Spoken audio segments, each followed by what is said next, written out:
Hey guys, it's Riley and Kaylin and Cletus here, and we're introducing you to your Fractal Geometry Art project.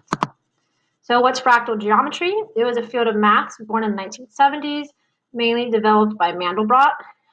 He was originally thinking about things like, how do you find the perimeter of a cloud, or how do I know the distance around things that I can't necessarily measure? And then fractals came about that.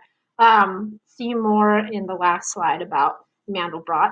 I'm actually reading a really good memoir that he wrote. Fractals are a never-ending pattern. Okay, so they're complex, they're looping. If I zoom in on this broccoli, it's going to look the same no matter where I am. This river starts out and then its branches get more and more, so exponentially growing. If I look at ferns, seashells, tons of examples in nature. Cletus's tail also reminds me of a fractal. Our background, also fractals. Okay, so how is this connected to geometric sequences? So fractals are changing at a constant rate, but this rate's a ratio. So it's not a line, it's exponentially growing or getting smaller. So in this example, this area is getting halved every time. So it's really getting multiplied by half consecutively. This triangle between the different terms or my steps, the area of it is getting 3/4 times smaller. Koch snowflake. So Koch snowflakes are really awesome because the perimeter gets infinitely bigger and bigger as I make more and more crevices. So think about if I wanted to measure the coastline. If I had a big ruler, I wouldn't get as much distance, but if I had a teeny one, I would get more and more accurate, and basically infinitely more accurate, or infinitely longer as I get more accurate in my measurements. And the perimeter is each time is getting 4/3 times bigger. So you get to make your own fractal geometry art. You're going to virtually represent a geometric sequence. So each consecutive term is growing or shrinking by a common ratio. So here's some really cool things to check out. But let's go back to how are you going to create your masterpiece. So it doesn't have to be super fancy. Here's an example. So if I start with 8, and then I'm going to put Riley down so I can show you. So if I start with 8, I can decide how I want to draw that. I might decide to color in 8, 4, 5, 6, 7, 8. You're going to do a lot better.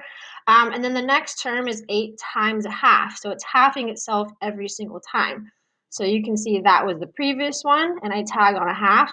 That was the previous one, and I'm tagging on a half.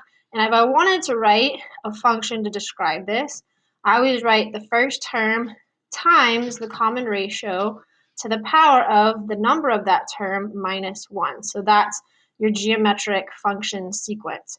So you get to decide how you want to represent it. Here's another example.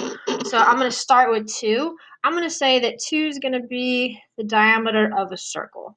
Okay, start with 2. The next term is 2 times 3. So 6, 1, 2, 3, 4, 5, 6. 1, 2, 3, 4, 5, 6.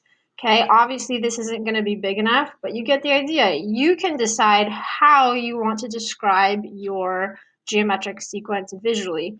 And then the last one that I'm going to show you, so if I start with 1, so I'm imagining a tree with its trunk, and then the next thing I'm going to do is I'm going to multiply by 4.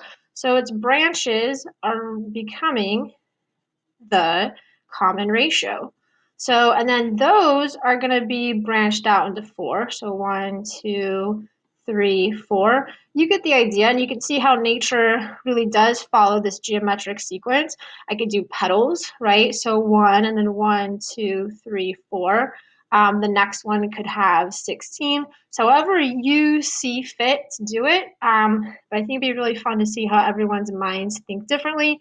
You can choose to have a fraction or not for your common ratio, whatever you want to do.